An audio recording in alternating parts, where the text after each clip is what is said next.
Hi everyone, welcome to NEET PG series. I hope you all are doing well. This is Adesh from LearnoHub, the free learning platform जहां पर आप पढ़ सकते हैं maths, physics, chemistry and biology absolutely for free only at learnohub.com.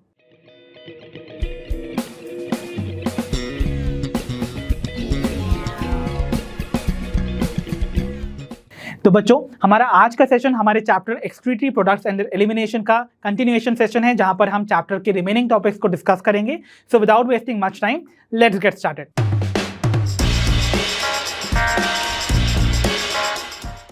तो चलिए बच्चों, begin करते हैं अपने आज के सेशन को with our very first topic for today, and that is regulation of the kidney function. तो किडनी की फंक्शनिंग आपकी बॉडी में कैसे रेगुलेट होती है, let us try to understand it. तो बच्चों, एक चीज आपको ध्यान रखनी है, जो कि किडनी की फंक्शनिंग है ना, किडनी की फंक्शनिंग को बहुत एफिशिएंटली मॉनिटर और रेगुलेट करते हैं कुछ हार्मोनल फीडबैक मैकेनिज्म्स. इस बात को आपको याद रखना है. तो कुछ हार्मोनल फीडबैक मैकेनिज्म्स आपकी बॉडी में चलते रहते हैं, जो कि किडनी की फंक्शनिंग को मॉनिटर भी करते रहते हैं और रेगुलेट भी करते रहते हैं. इस बात को समझते रहिए. ओके, सो कौन कौन से हैं वो हार्मोनल फीडबैक मैकेनिज्म, आइए पहले हम देख लेते हैं. सबसे पहला जो आपको हार्मोनल फीडबैक मैकेनिज्म्स है वो कैरी आउट करते हुए नजर आएगा with the help of an hormone which is called anti diuretic hormone. Okay, that is ADH. इसको हम वैसोप्रेसिन नाम से भी बुलाते हैं. And this is secreted by, so this is secreted by the posterior pituitary.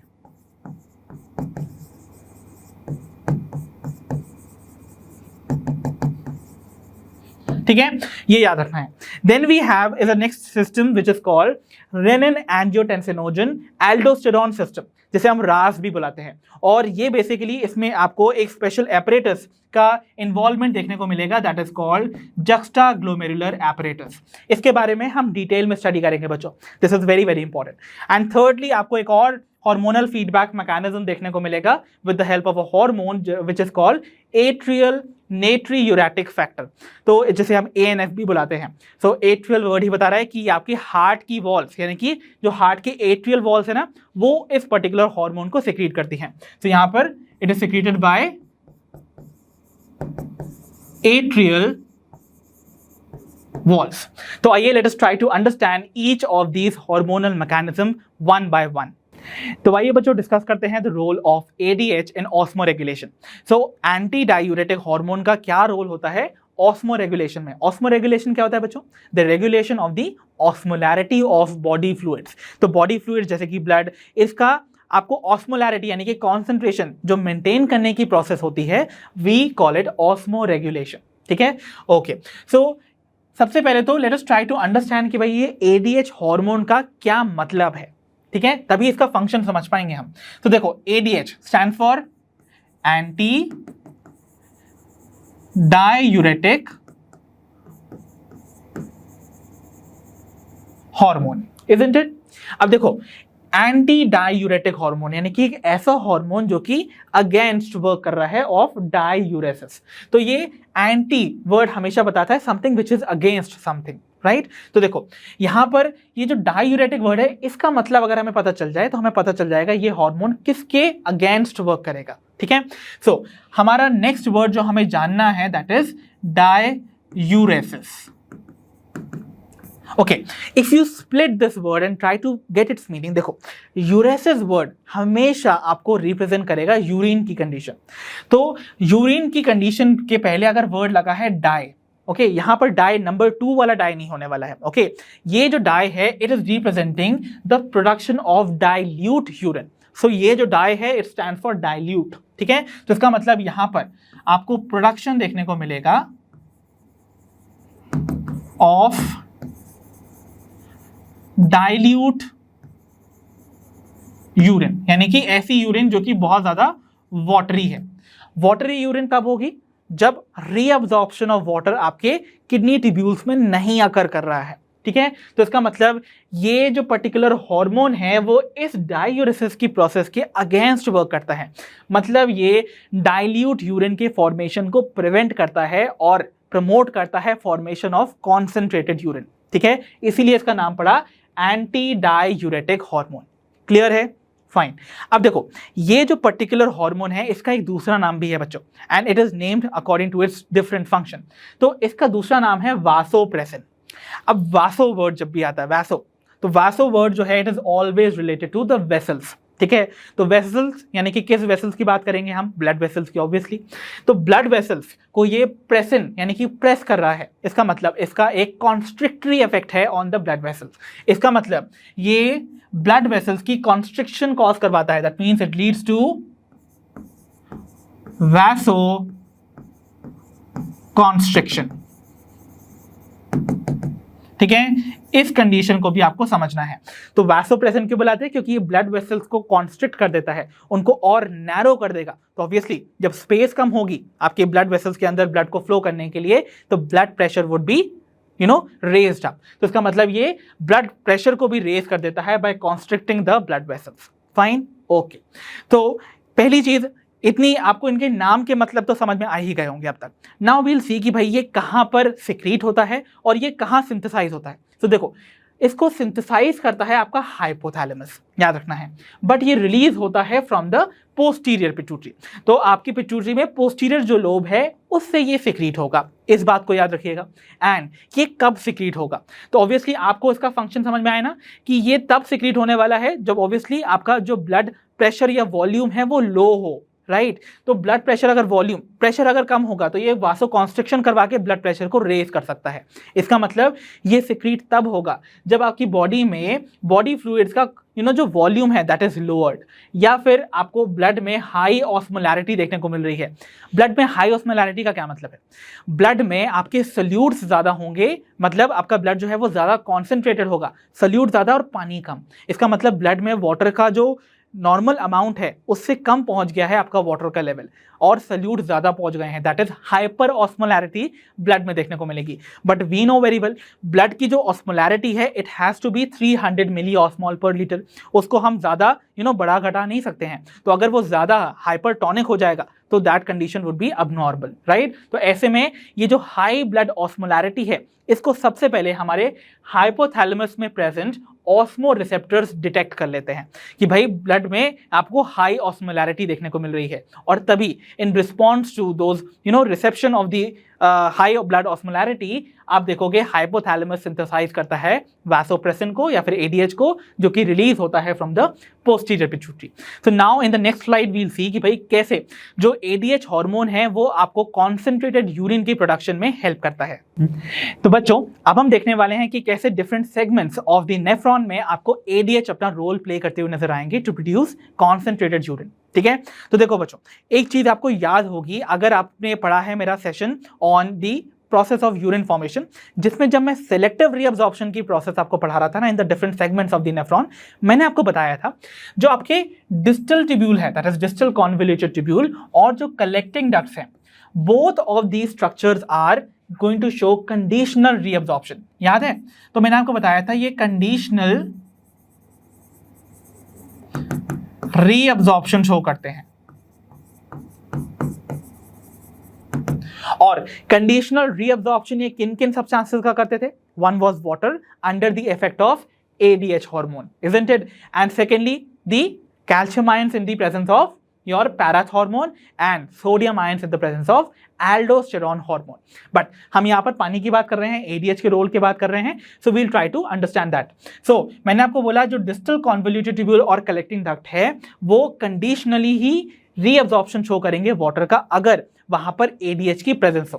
But मान के चलते हैं कि ADH अभी एब्सेंट है, so there is absence of ADH, तो what is going to happen, जो आपका DCT है और कलेक्टिंग डक्ट है it will not absorb any water, तो ये कोई पानी को रीअब्सॉर्ब नहीं कर रहा है back into the peritubular capillaries. इसका मतलब क्या होगा, कलेक्टिंग डक्ट से जाने वाला जो यूरिन होगा उसमें सारा का सारा वाटर जो है वो एक्सक्रीट आउट हो जाएगा, क्योंकि वो रीअब्सॉर्ब तो हुआ ही नहीं, तो वो सारा का सारा पानी जो है जाके पार्ट हो जाएगा आपके यूरिन का। इसका मतलब आपको लार्ज वॉल्यूम ऑफ यूरिन देखने को मिलेगी जो कि होगी डाइल्यूट, बिकॉज उसमें ज्यादा पानी प्रेजेंट है, तो वॉल्यूम भी ज्यादा होगा because water molecules are more, और डाइल्यूट भी होगी।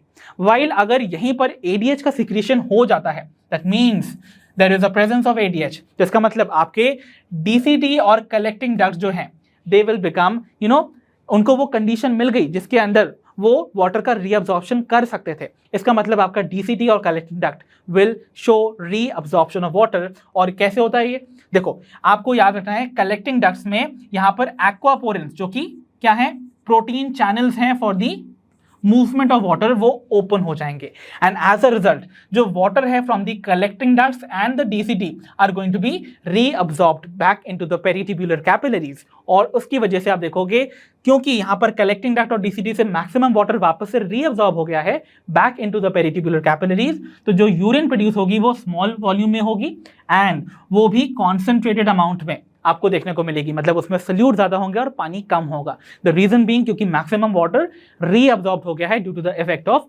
ADH hormone. So I hope the role of ADH in the production of concentrated urine is very clear to all of you. तो बच्चों अब हम डिस्कस करने वाले हैं एक important information regarding the ADH and that is कि भाई आपको पता है ADH का दूसरा नाम वासोप्रेसिन है, राइट? और वो वासोप्रेसिन क्यों है? क्योंकि वो कॉन्स्ट्रिक्टरी इफेक्ट शो करता है ऑन द ब्लड वेसल्स, यानी कि वो वासो कॉन्स्ट्रिक्शन करवाता था। अब देखो अगर ब्लड वेसल्स पे प्रेशर इंक्रीज होगा यानी कि उन पे कॉन्स्ट्रिक्शन होगा, तो आपको पता है इन ब्लड वेसल में फ्लो करने वाला जो ब्लड है उस पे ब्लड प्रेशर भी इंक्रीज कर जाएगा। और ब्लड प्रेशर इंक्रीज अगर होता है तो आपका ग्लोमेरुलर ब्लड फ्लो भी बढ़ जाएगा। तो देखो ब्लड प्रेशर बढ़ रहा है, इसका मतलब जो डिफरेंट ऑर्गन्स में ब्लड सप्लाई हो रहा है वो ग्रेटर प्रेशर के साथ एंटर करेगा। तो इसका मतलब जो ब्लड आपकी किडनी ट्यूब्यूल्स में एंटर करेगा फ्रॉम द एफरेंट आर्टीरियोल, देखो यहां पर, तो इसका मतलब यहां पर जो ब्लड फ्लो है that is going to be with a high blood pressure. तो हाई ब्लड प्रेशर के साथ ब्लड की एंट्री हुई इनटू द एफरेंट आर्टीरियोल, जो कि उतने ही हाई प्रेशर के चलते यानी कि ट्रिमेंडस प्रेशर के चलते बाहर फिल्टर हो जाएगा एज ग्लोमेरुलर फिल्ट्रेट। तो देखो ग्लोमेरुलर जो ब्लड फ्लो है वो भी बढ़ गया और साथ ही साथ जो ग्लोमेरुलर फिल्ट्रेट बन रहा था पर मिनट वो भी ज्यादा अमाउंट में बनेगा। तो इसका मतलब जो amount of glomerular filtrate form होता था पर minute that was called the glomerular filtration rate, that is GFR। तो GFR का प्रोडक्शन भी यहां पर बढ़ जाएगा क्योंकि ज्यादा अमाउंट ऑफ ग्लोमेरुलर फिल्ट्रेट बनेगा per minute due to the high blood pressure. So this was all about the role of ADH in the process of osmoregulation. I hope all these things regarding ADH is very very clear to all of you. तो बच्चों अब हम discuss करने वाले हैं the role of JGA, that is juxtaglomerular apparatus in osmoregulation. तो firstly let us mention कि JGA किस लिए stand करता है? It stands for juxtaglomerular apparatus. तो देखो बच्चों ये जो जक्स्टा ग्लोमेरुलर एपरेटस होता है, देखो नाम ही बता रहा है इसका, जक्स्टा वर्ड का क्या मतलब था? Eight the junction of, right? तो इसका मतलब एक एपरेटस है जो कि फॉर्म होने वाला है eight the junction of glomerulus, ठीक है? इसीलिए इसका नाम पड़ा जक्स्टा ग्लोमेरुलर एपरेटस, ठीक है? आप देखो ये जो जक्स्टा ग्लोमेरुलर एपरेटस है ये किडनी की फंक्शनिंग को रेगुलेट करता है by a special mechanism which is called the RAS. सो जो रास है ये एक स्पेशल मैकेनिज्म है जो कि कौन कैरी आउट करता है? दिस juxtaglomerular apparatus, और इसके थ्रू किडनी की फंक्शनिंग को रेगुलेट किया जाता है। तो RAS basically stand for renin angiotensinogen aldosterone system, right? तो ये सिस्टम कैसे वर्क करता है इसको हम थोड़ा सा बाद में स्टडी करेंगे। Let us try to firstly pay attention to the fact कि भाई ये JGA है क्या। ओके सो ये जो juxtaglomerular apparatus है ये एक स्पेशलाइज्ड सेंसिटिव रीजन है बच्चों, ओके और ये रीजन आपके नेफ्रॉन के लेवल पे देखने को मिलता है। सो नेफ्रॉन जो कि किडनी का स्ट्रक्चरल एंड फंक्शनल यूनिट है, वहां पर एक स्पेशलाइज्ड सेंसिटिव रीजन देखने को मिलेगा which is going to be called juxtaglomerular apparatus। अब देखो ये जंक्शन ऑफ ग्लोमेरुलस पे फॉर्म हो रहा है, कैसे? We'll try to figure it out. Actually ये जो apparatus है ये फॉर्म होता है by the modifications of some cells। तो यहाँ पर एक्चुअली आपको कुछ सेल्स जो कि आपके DCT में प्रेजेंट होते हैं और आपके एफरेंट आर्टीरियोल में प्रेजेंट होते हैं, ये दोनों ही स्ट्रक्चर्स के कुछ सेल्स मॉडिफाई हो जाते हैं when they come in contact with one another. तो इसका मतलब जब भी DCT और एफरेंट आर्टीरियोल आपस में टच करेंगे तो उनके कांटेक्ट में आने वाले जो सेल्स हैं they are going to show some cellular modification, और वो सेल्यूलर मॉडिफिकेशंस फॉर्म करते हैं juxtaglomerular apparatus को। आई नो ये सारा चीज़ें बड़ा कॉम्प्लेक्स आपको लग रहा होगा but we'll try to simplify it with the help of a diagram. तो let us try to understand बच्चों। इमेजिन कीजिए कि यहाँ पर ये मैं आपको बनाने जा रहा हूँ एक नेफ्रॉन। तो ये लेट्स इमेजिन कि ये आपका बोमेन्स कैप्सूल है, isn't it? तो ये अगर बोमेन्स कैप्सूल है, ये बोमेन्स कैप्सूल फर्दर लीड करेगा इनटू द पीसीटी। सो ये सपोज आपका पीसीटी है, ठीक है। अब ये पीसीटी फर्दर लीड करता है into, you know very well, the loop of Henle. अब ये जो लूप ऑफ हेनले है ना बच्चों, ये जाके आप देखोगे इसका कुछ रीजन जो है वो बोमन्स कैप्सूल के बड़ा क्लोज चला जाएगा। सो लेट्स सी, यहां पर ये जो डीसीटी वाला पोर्शन है, this is our DCT. DCT का एक स्पेशलाइज्ड रीजन आप देखोगे, it is coming very very close to the Bowman's capsule. अब देखो बोमन्स कैप्सूल की कैविटी में आपको पता है ब्लड वेसल्स प्रेजेंट है, वो भी कैपिलरी के फॉर्म में। तो देखो यहां पर क्या समझना है, पहली चीज आपको ये रिकॉल करना है कि यहां पर एक ब्लड वेसल आ रही है which is afferent arteriole. So this is our afferent arteriole, ठीक है। एफरेंट आर्टेरियोल है, ये एफरेंट आर्टेरियोल जाके बोमन्स कैप्सूल में ऐसे ब्रांच कर जाती है, forming a network of capillaries called the glomerulus, and further rejoin भी करती है to form the afferent arteriole. इतनी चीजें क्लियर है। तो क्या देखने को मिला, एफरेंट आर्टेरियोल जो कि ब्लड लेकर आ रही है आपके ग्लोमेरुलस में, वहां पर, और देखो यहां पर आपको देखने को मिल रहा है कुछ रीजन आपके एफरेंट आर्टेरियोल का डीसीटी से कांटेक्ट में आ रहा है। तो जो ये कांटेक्ट में प्रेजेंट रीजन है ना, इन रीजन के सेल्स ना कुछ मॉडिफिकेशन शो कर लेते हैं, ठीक है। तो यहां पर मॉडिफिकेशंस आपको देखने को मिलेगी इन दीज सेल्स। तो इमेजिन यहां पर आपको क्या समझना है कि कुछ सेल्स, डीसीटी के कुछ सेल्स, जो कि आपको पता है डीसीटी के नॉर्मल सेल्स कैसे होते हैं, they are all cuboidal epithelium, मतलब आपको वो क्यूबॉइडली अरेंज नजर आएंगे। तो देखो जो नॉर्मल सेल्स है वो आपको ऐसे क्यूबॉइडल नजर आते हैं, ऐसे।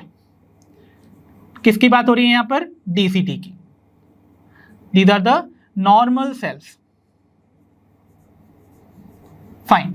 अब अगर आप देखोगे जो कॉन्टैक्ट वाला रीजन है, ये वाला रीजन जहां पर डीसीटी आपके एफरेंट आर्टेरियोल से टच में है, यहां पर जो सेल्स होंगे ना, they are going to become columnar. वो ऐसे डेंसली अरेंज्ड कॉलमनार सेल्स के फॉर्म में अरेंज हो जाते हैं। तो यहां पर कुछ कॉलमनार सेल्स देखने को मिलेंगे which are going to be packed together like a dense structure.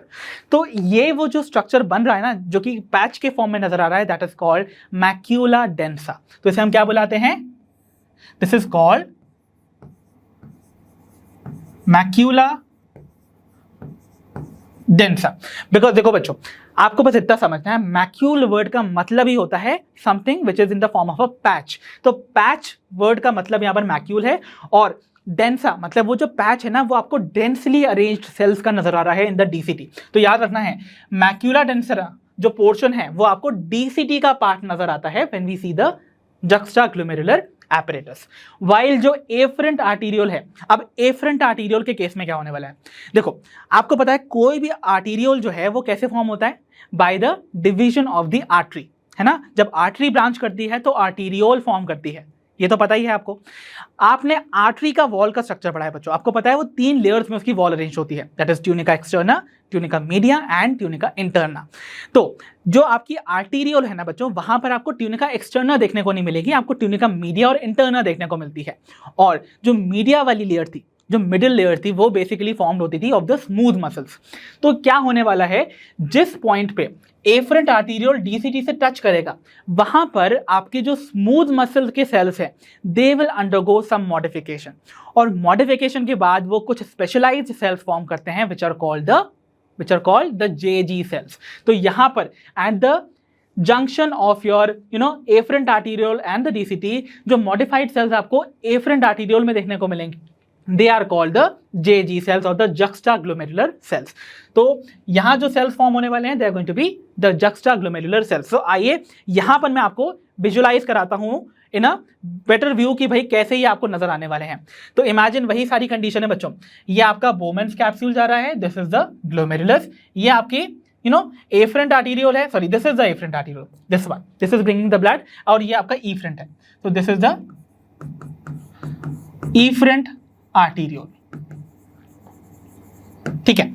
Now see, आपको दिख रहा है कि यहां पर आपका जो डीसीटी है, वहां पर डीसीटी के नॉर्मल जो आपके सेल्स थे, ये वाले, these were all cuboidal, but यहाँ जो आपको सेल्स देखने को मिल रहा है ऐसी, ये ऐसे डेंसली अरेंज्ड आपको सेल्स नजर आएंगे। तो ये जो डेंसली अरेंज्ड सेल्स नजर आ रहे हैं, they are all columnar and they are called macula densa, ठीक है।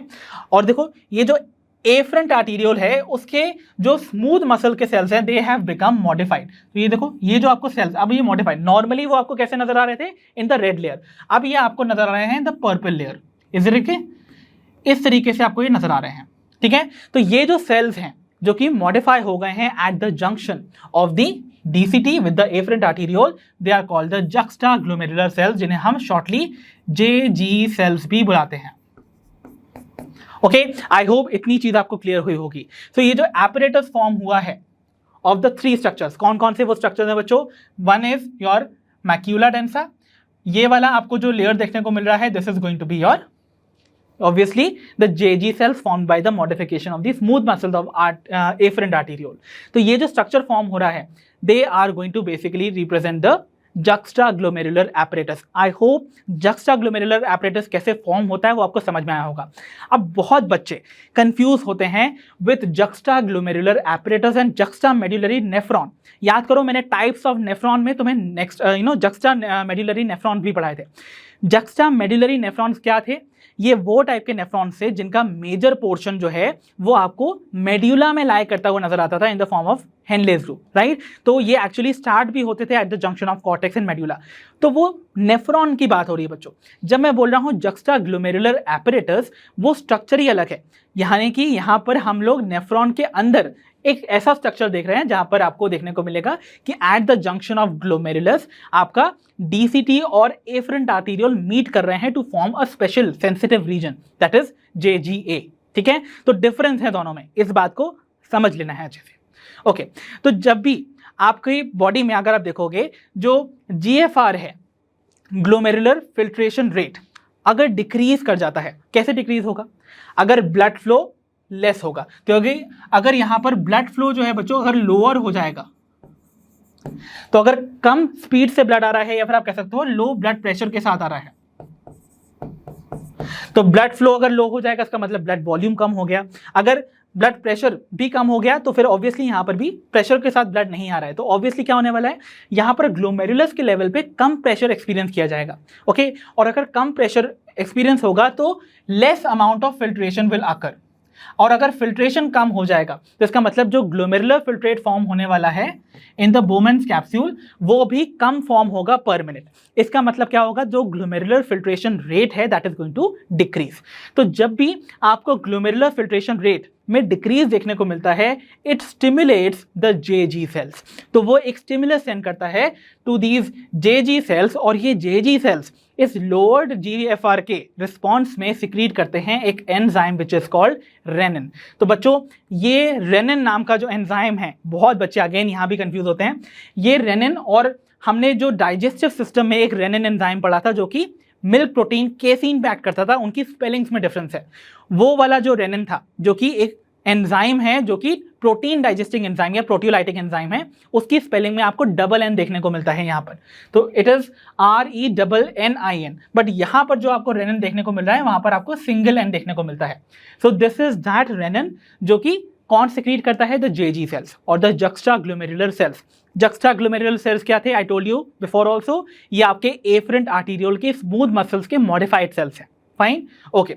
सो जो रेनिन है this is going to be secreted by the JG cells, और ये रेनिन जाके ब्लड स्ट्रीम में एंटर कर जाएगा, एंड फर्दर ये एंटर करेगा into a system which is the RAS, that is renin angiotensinogen aldosterone system, जिसको कि अब हम डिटेल में स्टडी करने जा रहे हैं। तो आइए बच्चों, अब हम डिस्कस करने वाले हैं the mechanism of RAS, that is renin angiotensinogen aldosterone system in detail. तो बच्चों आपको क्या समझना है, सबसे पहले ये सिस्टम एक्टिवेट तब होता है जब आपकी बॉडी में GFR लो हो जाए। दैट मीन्स आपको इमेजिन करना है, इमेजिन ये ऐसे भी कर सकते हो कि मान लीजिए आपका जो BP है दैट इज लो, अगर BP लो हो जाएगा इसका मतलब क्या होगा, आपका GFR भी लो हो जाता है, ठीक है। अब इस कंडीशन में योर JG सेल्स, जो जक्स्टाग्लोमेरुलर सेल्स हैं, वो क्या सिक्रीट करते थे, एंजाइम कॉल्ड रेनिन। तो रेनिन का सिक्रीशन हुआ और वो आपकी बॉडी सर्कुलेशन में एंटर कर गया। अब रेनिन क्या करेगा, आपके ब्लड में जब फ्लो कर रहा है तो उसको प्लाज्मा में एक प्रोटीन देखने को मिलता है जिसका नाम है एंजियोटेंसिनोजन, जो कि कौन सिक्रीट करता था बच्चों, द लीवर। तो लीवर जो है वो एक particular protein, plasma protein secrete करता है एंजियोटेंसिनोजन, एंड सिंस ये ओजन में एंड कर रहा है इसका मतलब ये इनएक्टिव फॉर्म में है, तो इसका एक्टिवेशन हमें करवाना है। तो इसका मतलब मुझे इसके नाम से ओजन हटाना होगा, that means I have to convert this particular protein into angiotensin, और ये बेसिकली एंजियोटेंसिन 1 में कन्वर्ट होता है with the help of this enzyme which is rennin.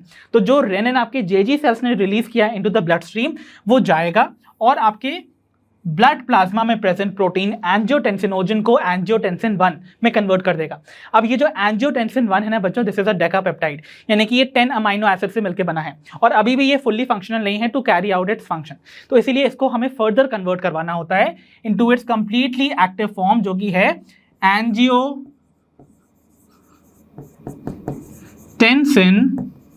Second.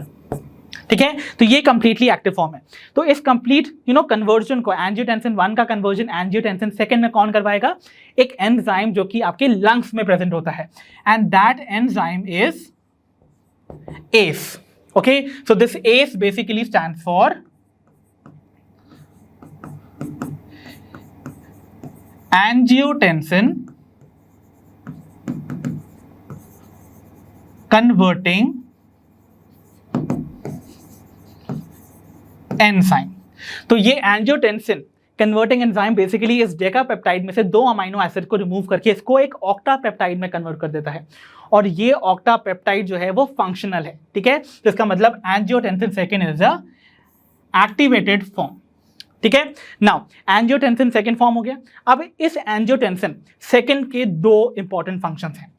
पहला इंपॉर्टेंट फंक्शन जो एंजियोटेंसिन 2 परफॉर्म करता है दैट इज इट कॉजेस वासोकॉन्स्ट्रिक्शन, मतलब ये ब्लड वेसल्स को कॉन्स्ट्रिक्ट कर देगा, और ब्लड वेसल के अंदर की स्पेस अगर कम हो जाएगी तो ऑब्वियसली ब्लड जो है वो ज्यादा प्रेशर एक्सर्ट करेगा on the walls of the blood vessels. इसका मतलब योर ब्लड प्रेशर जो कि इनिशियली लो था वो यहां पर वापस से इंक्रीज हो जाएगा। सो यहां पर it will lead to increase in the blood pressure. Secondly, ये एंजियोटेंसिन 2 जाएगा again through the circulation back to the kidney, और किडनी के ऊपर आपको देखने को मिलती है एक particular gland which is called the adrenal gland. Adrenal gland जो है बच्चों, इसका आपको एक रीजन नजर आता है towards the outer side which is called the adrenal cortex. तो ये एंजियोटेंसिन 2 जाके आपके एड्रीनल कॉर्टेक्स पे एक्ट करेगा। ठीक है, so it is going to act on the adrenal cortex, और ये एड्रीनल कॉर्टेक्स को स्टिमुलेट करेगा to release a hormone which is aldosterone. Okay, तो एल्डोस्टेरॉन वो हार्मोन है बच्चों जो कि कंडीशनली सोडियम का रीअब्जॉर्प्शन करवाता है in the latter parts of the renal tubule, that is DCD and the collecting duct. याद है आप सभी को, मैंने बताया था डीसीडी और कलेक्टिंग डक्ट में सोडियम का भी रीअब्जॉर्प्शन होता है only under the effect of a hormone which is called aldosterone. तो एल्डोस्टेरॉन क्या करवाएगा, it stimulates sodium reabsorption. Okay, sodium reabsorption बढ़ा देगा। ऑब्वियसली अगर सोडियम का रीअब्जॉर्प्शन हो जाएगा तो आप देखोगे जो आपका यूरिन है वो मोस्टली उसमें से सोडियम जो है वो रिलीज आउट, बेसिकली जो है वो रीअब्जॉर्ब हो जाएंगे and they are not going to be excreted out. तो बेसिकली आपने देखा कि इस तरीके से आप देखोगे आपका जो लो ब्लड प्रेशर या फिर जीएफआर रेट आपको देखने को मिल रहा था उसको वापस से रीस्टोर किया जाता है with the help of this particular mechanism which is called the रास मैकेनिज्म। तो आपने देखा जो एंजियोटेंसिन 2 है उसने क्या फंक्शन परफॉर्म किया, वासोकॉन्स्ट्रिक्शन का, एंड सेकेंडली उसने स्टिमुलेट किया एड्रीनल कॉर्टेक्स को टू रिलीज एल्डोस्टेरॉन हार्मोन जो कि सोडियम के रीअब्जॉर्प्शन को क्या करने वाला है, ऑब्वियसली बढ़ा देने वाला है, तो उससे क्या होगा, जो आपका लो सोडियम लेवल देखने को मिलेगा due to low BP and GFR, वो वापस से रीस्टोर्ड हो जाता है। सो इस तरीके से जो रास मैकेनिज्म है दैट वर्क्स आउट। तो बच्चों let us quickly summarise the functions of angiotensin second. तो जैसा कि मैंने बताया, ये पर्टिकुलर एंजियोटेंसिन सेकंड जो है वो जाके क्या करेगा, एल्डोस्टेरॉन हार्मोन के सिक्रीशन को स्टिमुलेट करता है फ्रॉम द एड्रिनल कॉर्टेक्स, ताकि ये एल्डोस्टेरॉन जाके सोडियम रीअब्जॉर्प्शन को स्टिमुलेट कर सके, so that it stimulate sodium reabsorption in kidney tubules। ठीक है, एंड सेकेंड फंक्शन आपको पता ही है, that it causes vasoconstriction resulting into the increase in the blood pressure. तो ये आपके ब्लड वेसल्स को वापस से कॉन्स्ट्रिक्ट करवाएगा, जिसकी वजह से there is going to be an increase in the blood pressure. So I hope the role of JGA and the mechanism of RAS is very clear to all of you. तो बच्चों अब हम discuss करने वाले हैं the role of ANF in osmoregulation, that is ANF stand for atrial natriuretic factor. ठीक है, so atrial natriuretic factor बच्चों एक पेप्टाइड हार्मोन है, that means it is a protein hormone जो कि कौन सिक्रीट करेगा, नाम ही बता रहा है, द एट्रियल वॉल्स, राइट। तो आपके जो हार्ट के एट्रिया हैं, द अपर टू चेंबर्स, उनकी वॉल सिक्रीट करती हैं एक peptide hormone called the ANF, fine. और ये कब सिक्रीट होता है, तो ये सिक्रीट होता है इन कंडीशन जो कि नॉर्मली ऑपोजिट है टू द वंस जो कि हमने रास और ADH के मैकेनिज्म में देखी थी। ये एक्चुअली स्टिमुलेट होता है in response to high blood pressure and high blood volume. ठीक है, सो हाई ब्लड वॉल्यूम और हाई ब्लड प्रेशर के चलते यहां पर आपको ये वाला सिस्टम एक्टिवेटेड नजर आएगा, फाइन, ओके। तो बेसिकली क्या होने वाला है, अगर हाई ब्लड प्रेशर और हाई ब्लड वॉल्यूम है, ऑब्वियसली ये दोनों कंडीशंस रास और ADH के ऑपोजिट है, बिकॉज वहां पर लो ब्लड वॉल्यूम और लो ब्लड प्रेशर देखने को मिलता था। इसका मतलब ANF का प्रेजेंट होना आपके रास और ADH की जस्ट ऑपोजिट एक्ट करेगा। So it opposes the activity of रास एंड ADH। ठीक है, क्योंकि दोनों ही क्या कर रहे थे, both are responsible for increasing the blood pressure ना, रास भी और ADH भी, और वासोकॉन्स्ट्रिक्शन करवा के, बट ये जस्ट ऑपोजिट वर्क करेगा। तो इसका मतलब ये रास और ADH के जस्ट ऑपोजिट वर्क करेगा and it will prevent the reabsorption of sodium and water. क्योंकि आपको पता है रास के मैकेनिज्म के थ्रू किसका रीअब्जॉर्प्शन होता था, RAS used to help in the reabsorption of sodium ions, और जो ADH है वो किसकी रीअब्जॉर्प्शन को स्टिमुलेट करता था, रीअब्जॉर्प्शन ऑफ वाटर। तो अगर ये दोनों ही सिस्टम्स के अगेंस्ट वर्क कर रहा है, मतलब आपका सोडियम का रीअब्जॉर्प्शन भी बंद हो गया और वाटर का रीअब्जॉर्प्शन भी बंद हो गया, ओके। इसकी वजह से आप देखोगे जो सोडियम है और वाटर है वो आपके डिस्टल कॉन्वोल्यूटेड ट्यूब्यूल और आपके कलेक्टिंग डक्ट से वापस रीअब्जॉर्ब ही नहीं होंगे।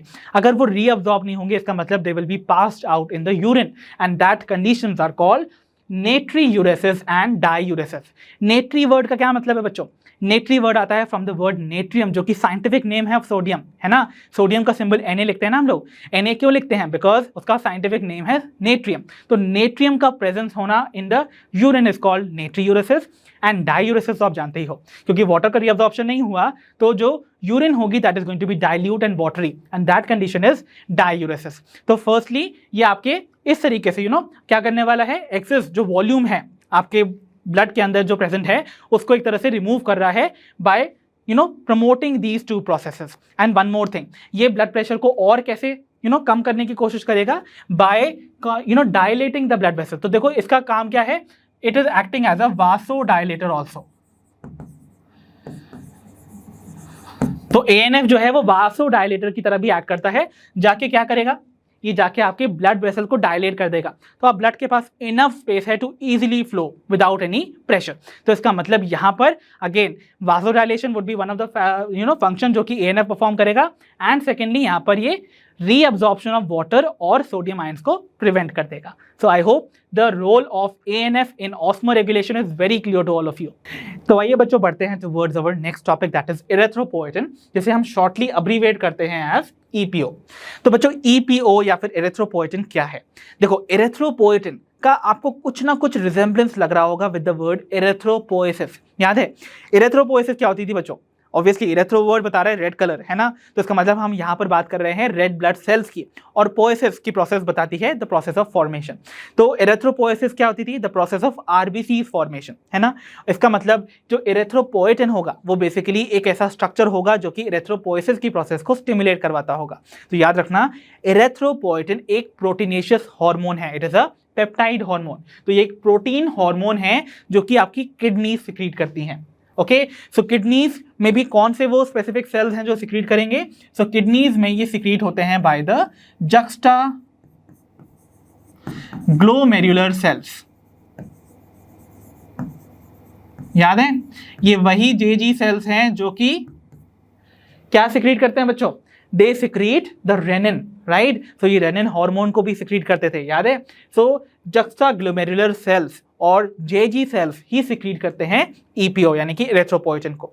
और ये जो इरेथ्रोपोएटिन है जैसे ही आपकी ब्लड स्ट्रीम में एंटर करेगा, ये जाके आपके रेड बोन मैरो में प्रेजेंट रिसेप्टर्स पे जाके बाइंड करता है और उनको स्टिमुलेट करता है टू प्रोड्यूस आरबीसीज, यानी कि इरेथ्रोपोएसिस को ये स्टिमुलेट करेगा। तो इसका मतलब it binds to the receptors present in the bone marrow and stimulates the erythropoiesis process. तो देखो, आप इसको ऐसे डायग्रामेटिकली भी समझ सकते हो बच्चों।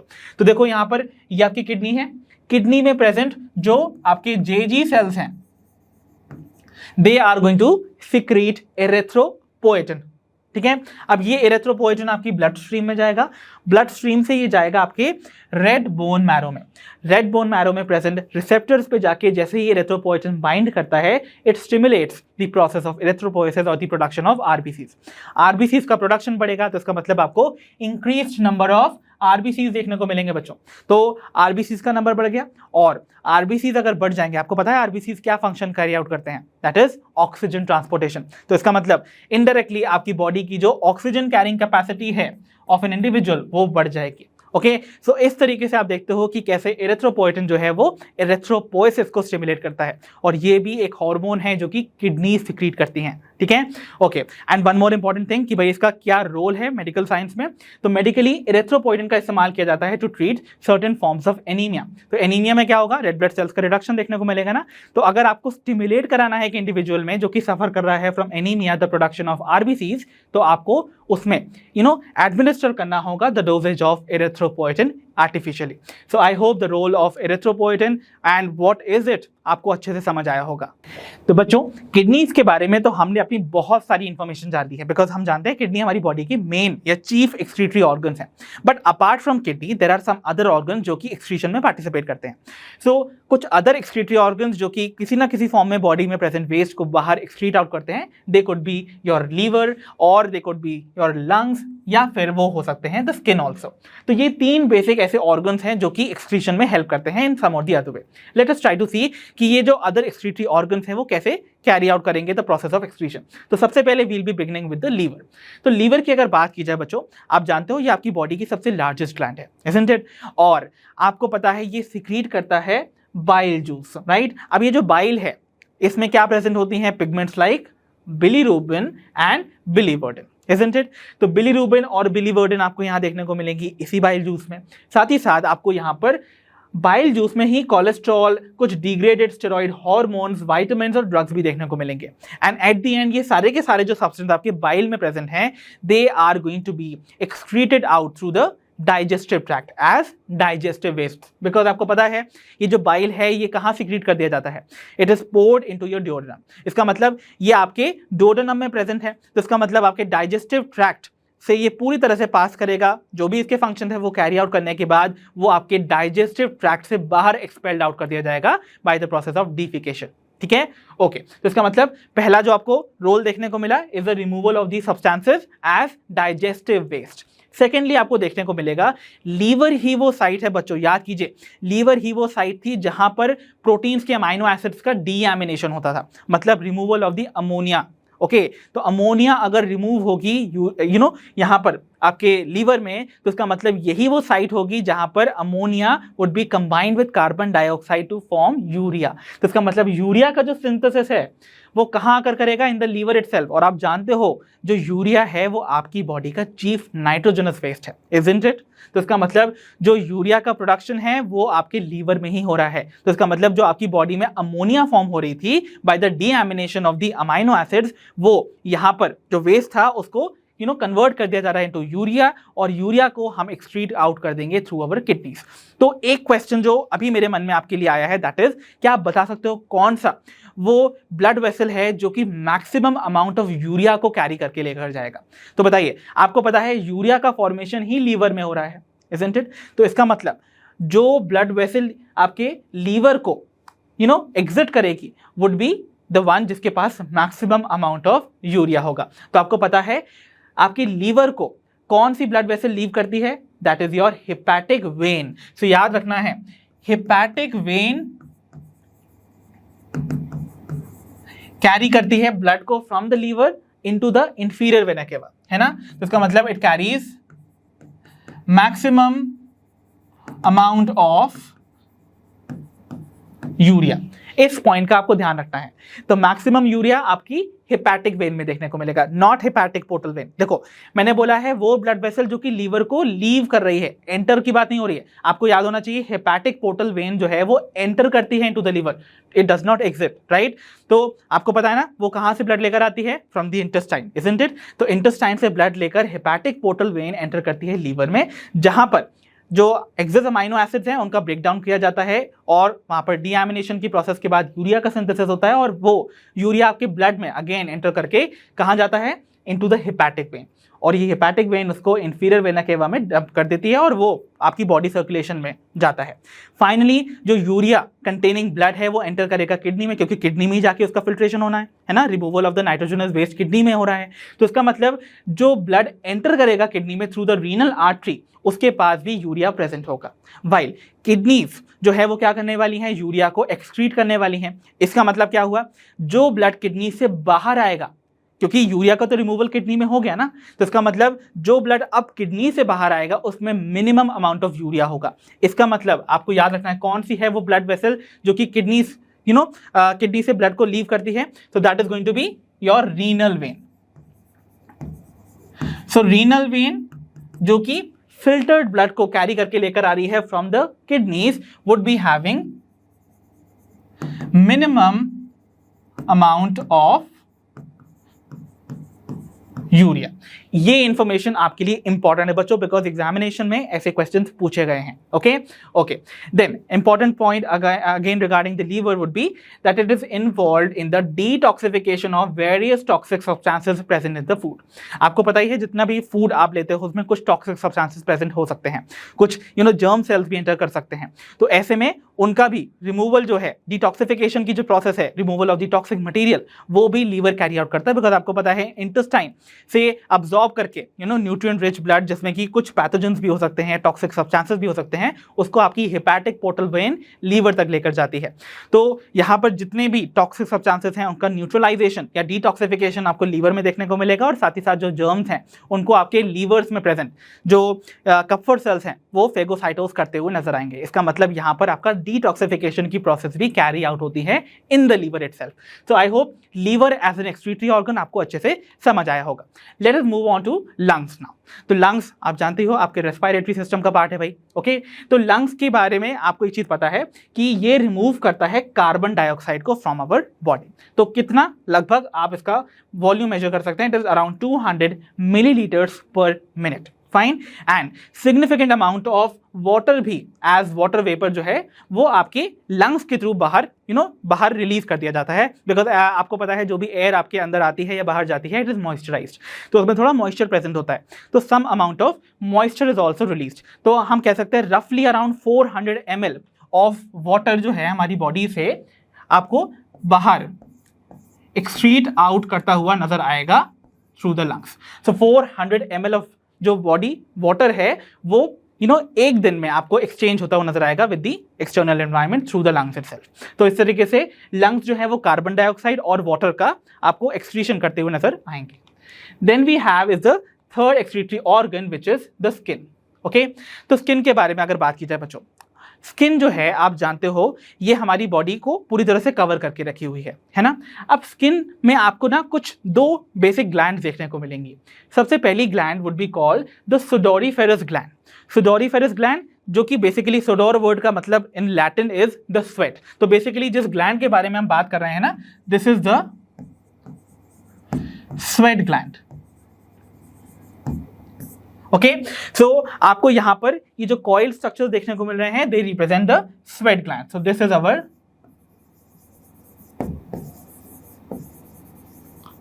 Sweat gland.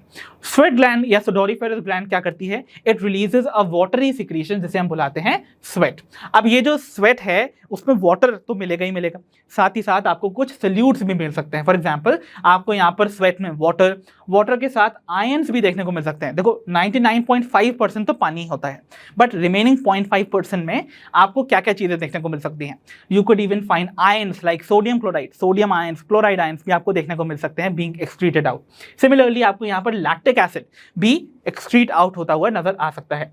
Then also urea, ammonia and uric acid along with some glucose. तो इतनी सारी सब्सटेंसेस आपके स्वेट में प्रेजेंट होते हैं, but chiefly it is going to be water. Okay, और याद रखना है स्वेट का जो रिमूवल है it gives cooling effect to our body. So sweat जो है वो बेसिकली आप जानते हैं वाटरी सोल्यूशन है and it is going to contain some और द अदर सोल्यूट्स। तो वो सोल्यूट्स आपके सामने यहाँ पर मेंशन है। आयंस भी हो सकते हैं, रिमेंबर दिस थिंग, ठीक है।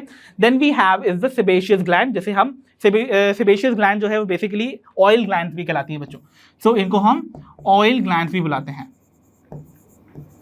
ठीक है। तो यहां पर आपको ये जो ग्लैंड देखने को मिलेंगी, they are going to be the oil glands. तो जो सेबेशियस ग्लैंड है उनके सिक्रीशन को बच्चों हम कहते हैं सीबम। ओके, और सीबम जो है वो ऑयली एक आपको पता ही होगा सिक्रीशन होगा।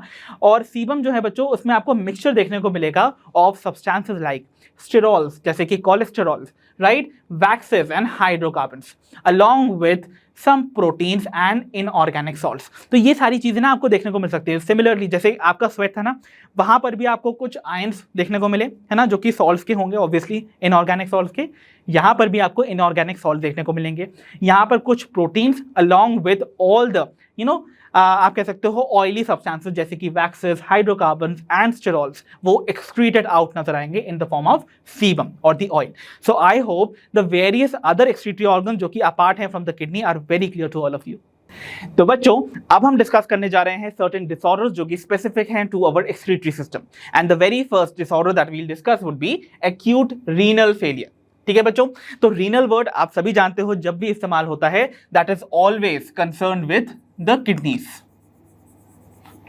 Isn't it? तो इसका मतलब हम यहां पर डिस्कस करने वाले हैं the condition of kidney failure. ठीक है, दैट मींस किडनीज जो है वो फेल कर जाएंगी to perform their function.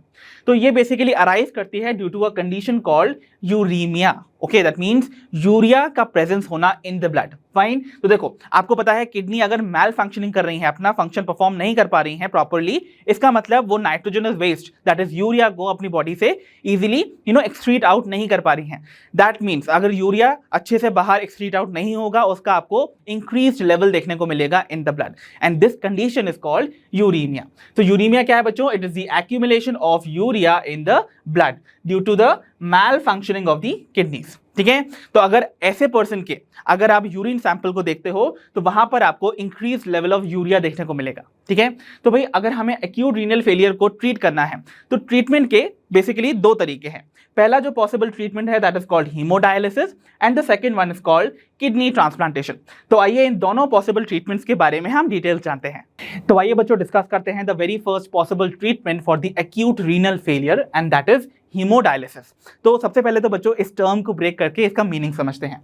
Haemo word आप जानते हो बच्चों, it is always related to blood, and dialysis क्या है? डायलिसिस एक ऐसी प्रोसेस है जिसमें आप ब्लड को फिल्टर करते हैं आर्टिफिशियली। ओके, तो एक आर्टिफिशियल अपैरेटस का इस्तेमाल करके हम ब्लड को फिल्टर करने वाले हैं। तो इसका मतलब क्या हुआ? हम यहां पर किडनी का ही फंक्शन तो परफॉर्म कर रहे हैं ना, फिल्ट्रेशन ऑफ ब्लड, वो भी आर्टिफिशियली। इसीलिए जिस अपैरेटस का हम इस्तेमाल करते हैं to filter the blood artificially, we call it artificial kidney, या फिर इसको हम डायलाइजिंग यूनिट भी बुलाते हैं। ठीक है, ओके। सो लेट अस सी कि भाई डायलाइजिंग चेंबर जो है वो किस तरीके से आपकी हीमोडायलिसिस की प्रोसेस को कैरी आउट करवाता है। तो कैसे होती है एक हीमोडायलिसिस की process, will try to figure out with this pictorial representation. तो देखिए, इमेजिन कीजिए बच्चों, ये वो पेशेंट हैं जो कि सफर कर रहे हैं from ARF, that is acute renal failure, और एक्यूट रीनल फेलियर की कंडीशन में we are going to carry out haemodialysis. तो देखो, सबसे पहले तो हमें इस पेशेंट का ब्लड एक्सट्रैक्ट करना पड़ेगा फ्रॉम इट्स बॉडी। तो यहाँ पर पेशेंट की किसी भी कन्वीनियंट आर्टरी से, फॉर एग्जांपल यहाँ पर रेडियल आर्टरी से हमने ब्लड को एक्सट्रैक्ट किया है। ओके, तो यहाँ पर ब्लड को सबसे पहले एक्सट्रैक्ट किया जाता है, फाइन। तो this blood is extracted out, और सबसे पहले इसका टेम्परेचर जो है वो बॉडी टेम्परेचर यानी कि 37 डिग्री सेल्सियस से लोअर करके 0 डिग्री सेल्सियस पे लाया जाता है। इसका मतलब यहाँ पर हम जो ब्लड है उसका टेम्परेचर 0 डिग्री सेल्सियस पर ले आएंगे, एंड साथ ही साथ हम यहाँ पर ट्रीटमेंट करते हैं of the blood with an anticoagulant called heparin. तो हेपरिन नाम का एक एंटीकोगुलेंट यानी कि एक ऐसा सब्सटेंस जो कि कोगुलेशन यानी कि ब्लड क्लॉटिंग की प्रोसेस को प्रिवेंट करता है, उसको ऐड कर देंगे। Fine, now this blood is allowed to pass. अब ये जो ब्लड है वो पास करेगा और वो पंप कर दिया जाएगा by this pump into a chamber. अब ये जो चेंबर आपको देखने को मिल रहा है, this chamber is called the dialysing unit. So this is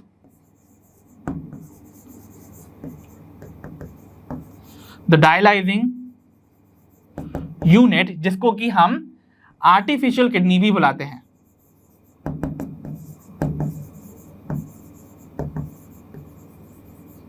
ठीक है, तो डायलाइजिंग यूनिट या आर्टिफिशियल किडनी कैसे फंक्शन करती है, लेट अस ट्राई टू सी। तो इस डायलाइजिंग यूनिट में बच्चों आपको क्या देखने को मिल रहा है? सबसे पहले तो आपको ना एक ट्यूबिंग सिस्टम देखने को मिल रहा है, यानी कि आपको कुछ कॉइल्ड ट्यूब देखने को मिल रहे हैं, और ये जो कॉइल्ड ट्यूब्स होते हैं ना बच्चों, ये फॉर्म्ड होते हैं ऑफ सेलोफेन मेम्ब्रेन। अब सेलोफेन मेम्ब्रेन की बच्चों क्या खासियत है? ये जो मेम्ब्रेन है ना, दिस इज सेमी परमिएबल। मतलब सेमी परमिएबल या सिलेक्टिवली परमिएबल का मतलब होता है कि ये कुछ सिलेक्टेड सब्सटेंसेस को ही अपने थ्रू पास करने देती है while holding back the others.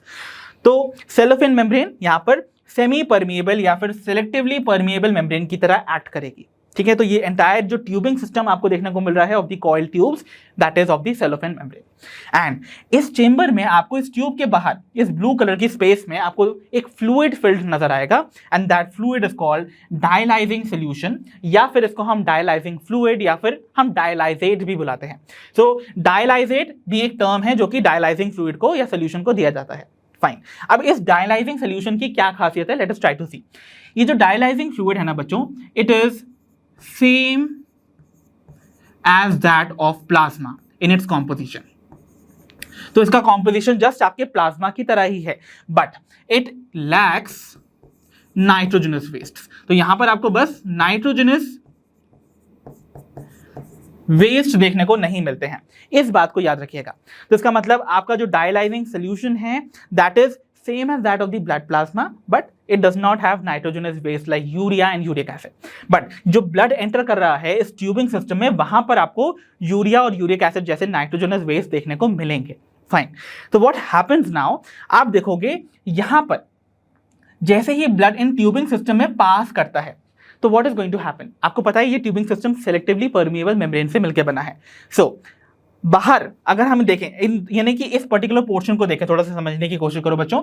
ये एक ट्यूब है जिसके अंदर ब्लड फ्लो कर रहा है, और बाहर की स्पेस में आपको डायलाइजेट या फिर डायलाइजिंग फ्लूइड देखने को मिल रहा है, एंड दोनों सेपरेटेड हैं by the semi permeable membrane. तो ये ब्लड है और ये बाहर डायलाइजेट है। आपको पता है ब्लड और डायलाइजेट का जो कॉम्पोजिशन है प्लाज्मा के टर्म्स में it is same, but it does not have what, the nitrogenous waste. तो डायलाइजेट में कोई नाइट्रोजनस वेस्ट नहीं है, बट ब्लड में तो नाइट्रोजनस वेस्ट प्रेजेंट है ना। तो इसका मतलब ब्लड में there is higher concentration of the waste, और यहां पर there is no concentration of the waste. तो what is going to happen? क्योंकि ये दोनों की दोनों जो फ्लूइड्स हैं they are separated by a semi permeable membrane, इसका मतलब यहां पर ऑस्मोसिस की प्रोसेस आकर करेगी, and what is going to happen, जो आपका वेस्ट है ना, that is the nitrogenous waste, वो अपने रीजन ऑफ हायर कंसेंट्रेशन से रीजन ऑफ लोअर कॉन्सेंट्रेशन की तरफ मूव करेंगे, that is from the blood into the dialysate और द डायलाइजिंग फ्लूइड। तो आप देखोगे ये प्रोसेस जो है वो तब तक आकर करेगी until an equilibrium is set. तो जैसे जैसे ब्लड इन ट्यूबिंग सिस्टम के थ्रू पास करता जाएगा, यहां पर क्या होने वाला है, जो भी नाइट्रोजनस वेस्ट इस ब्लड के अंदर प्रेजेंट होगा इन द ट्यूबिंग सिस्टम, वो बाहर डायलाइजेट या फिर डायलाइजिंग सोल्यूशन में आता जाएगा। इसका मतलब आपका डायलाइजिंग सोल्यूशन जो है वो अब क्या करने वाला है, it is going to contain the waste material. इसीलिए इस डायलाइजिंग सोल्यूशन को कॉन्स्टेंटली रिमूव भी किया जाता है बाय एन आउटलेट। तो एक आउटलेट के थ्रू यहां पर आपको कॉन्स्टेंटली डायलाइजिंग फ्लूइड को रिमूव भी करते रहना है और एक फ्रेश डायलाइजिंग फ्लूइड को आपको ऐड भी करते रहना है, ताकि यहां पर कंटिन्यूअसली ये प्रोसेस कैरी आउट होती रहे। तो फाइनली इन ट्यूबिंग सिस्टम से फ्लो होते हुए जो ब्लड बाहर आएगा उसमें से सारा नाइट्रोजनस वेस्ट जो है वो बाहर डायलाइजेट में आ जाएगा। तो इसका मतलब now your blood which is coming out of the dialysing unit और the artificial kidney is free from all the nitrogenous waste. इसका मतलब now this blood is filtered. तो यहां पर हम क्या करने वाले हैं, अब इस ब्लड को वापस से पेशेंट की बॉडी में पुट करेंगे through a convenient when. Okay, और यहां पर आपको याद रखना है सबसे पहले तो ब्लड को पेशेंट की बॉडी में डालने से पहले उसको उसकी बॉडी टेम्परेचर यानी कि 37 डिग्री सेल्सियस पे लाना जरूरी है। और साथ ही साथ इसी पॉइंट पे हम ऐड कर देंगे हमारा एंटी हेपरिन ऑल्सो। तो यहां पर एंटी हेपरिन का वापस से एडिशन किया जाएगा, ठीक है। और इस तरीके से जो ब्लड है वो फिल्टर होके आपके पेशेंट की बॉडी में रिटर्न कर जाएगा। तो this how the haemodialysis process occurs बच्चों। फाइन, तो इस तरीके से पहला मेथड है हमारा ARF यानी कि एक्यूट रीनल फेलियर को ट्रीट करने का। Now we have the second possible treatment जो कि है किडनी ट्रांसप्लांटेशन। तो बच्चों जब एक पर्सन के केस में दोनों ही किडनीज जो है वो डैमेज हो गई हैं, तो व्हाट हैपेंस इज कि हम किसी सूटेबल डोनर से, जो कि यूजुअली क्लोज रिलेटिव होता है, उससे एक फुल्ली फंक्शनल किडनी को ट्रांसप्लांट कर देते हैं इनटू द एक्सक्रीटरी और the urinary system of an individual. और बच्चों याद रखिएगा, जो किडनी ट्रांसप्लांट की जाती है वो हमेशा एक क्लोज रिलेटिव से ही ली जाती है, बिकॉज व्हाट हैपेंस इज अगर किसी और डोनर से हमने किडनी को लिया तो ऐसे में हमारा जो इम्यून सिस्टम है वो ट्रिगर हो सकता है और हमारी ट्रांसप्लांटेड किडनी को रिजेक्ट कर सकता है। तो ऐसे में एक क्लोज रिलेटिव से ही किडनी का लेना would be a better option. इसीलिए रिमेंबर यहाँ पर हमेशा एक क्लोज रिलेटिव का इस्तेमाल किया जाता है, उनकी किडनी का इस्तेमाल किया जाता है to be transplanted into the body of a patient जो कि सफर कर रहा है फ्रॉम ARF और द एक्यूट रीनल फेलियर। तो I hope the various treatments जो कि आपको देखने को मिलेंगे to treat the acute renal failure are very clear to all of you. So this was all about the acute renal failure. तो बच्चों the next disorder that we have is the renal कैल्कुलाई। Okay, तो that means यहाँ पर kidney में आपको कुछ कैल्कुलाई यानी कि कैल्शियम के कुछ सब्सटेंस का डिपोजिशन देखने को मिलने वाला है। बेसिकली हम इनको किडनी स्टोन्स भी बुलाते हैं। So renal calculi basically refers to the condition जिसको हम आम भाषा में क्या बुलाते हैं बच्चों,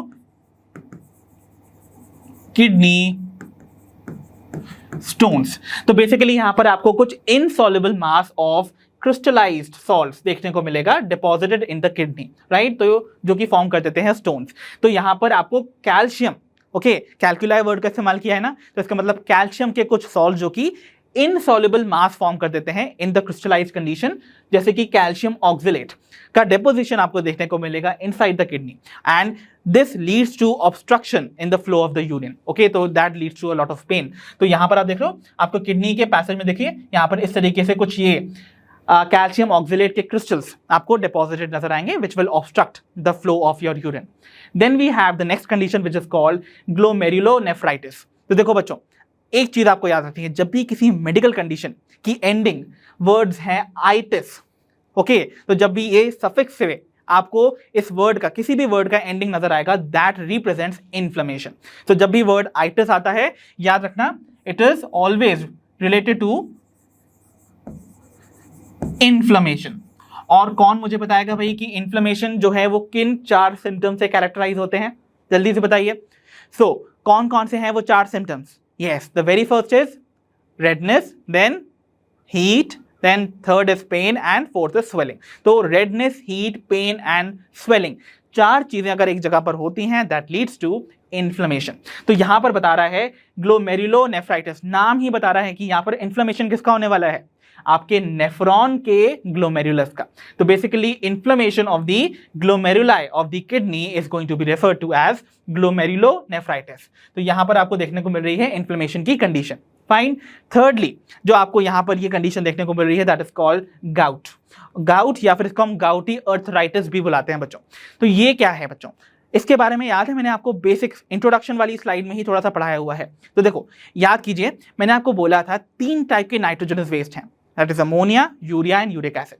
यूरिक एसिड भले ही मैमल्स के केस में चीफ नाइट्रोजनस वेस्ट नहीं है, बट यस वो फॉर्म होता है। और यूरिक एसिड बेसिकली फॉर्म होता है by the metabolism of some nitrogenous waste called purines. Okay, तो प्यूरिन्स के मेटाबॉलिज्म से क्या बनता है? Uric acid. और ये यूरिक एसिड अगर बॉडी में क्रिस्टलाइज हो जाए तो वो जाके जॉइंट्स में डिपॉजिट हो जाता है और वहां पर इन्फ्लेमेशन कॉज करता है, and that is called gout और द गाउटी अर्थराइटिस। तो अगेन देखो, गाउटी अर्थराइटिस, अर्थराइटिस वर्ड तो आप जानते हो ना, अर्थ वर्ड का मतलब होता है जॉइंट्स, एंड आइटिस वर्ड अभी बताया मैंने इन्फ्लेमेशन, तो इसका मतलब आपको इन्फ्लेमेशन देखने को मिलेगा of the joints due to deposition of uric acid crystals. Okay, तो यानी कि there is going to be inflammation of joints due to accumulation of uric acid crystals, and this condition is referred to as gouty arthritis और gout. तो देखिए यहां पर आपको ये दो बोन्स के बीच में जो जॉइंट है वहां पर यूरिक एसिड के क्रिस्टल्स डिपॉजिट नजर आएंगे। तो ये क्या है? These are uric acid crystals, and this condition is called the gout. I hope ये जितने भी डिसऑर्डर्स हमने एक्सक्रीटरी सिस्टम से रिलेटेड स्टडी किए हैं वो आपको अच्छे से समझ आए होंगे। तो बच्चों इसी के साथ फिनिश होता है हमारा chapter excretory products and there elimination. I hope आपको इस चैप्टर के सारे कॉन्सेप्ट्स अच्छे से समझ आए होंगे। अब हम मिलेंगे अपनी नेक्स्ट वीडियो में। अंटिल देन आप अपना ध्यान रखिए, पढ़ते रहिए, और जैसा कि आप सभी जानते हैं लर्नो हब फ्री है पर बेस्ट है।